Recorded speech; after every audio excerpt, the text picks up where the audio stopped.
பழங்கள் நம்மளுடைய உணவுல பிரதானமா இருக்கணும்.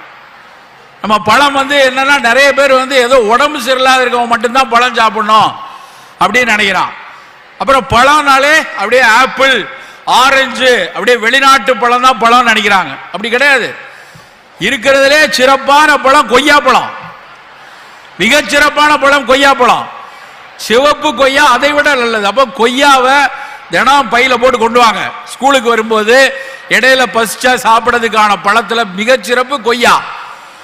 அதை விட நம்ம என்ன நினைச்சிட்டோம், வடிவேல் நமக்கு சொல்லிட்டாரு போடாங் கொய்யா அப்படின்ட்டு. அதனால கொய்யா மேலேயே மரியாதை இல்லாம போச்சு.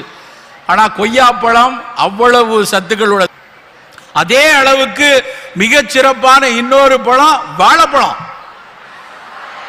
பல பேர் வாழைப்பழத்தை என்ன ஆகிட்டாங்கன்னா, பல பேர் வீட்டில் வாழைப்பழத்தை 10 ஸ்டாண்டா மட்டும் தான் வச்சிருக்கான்.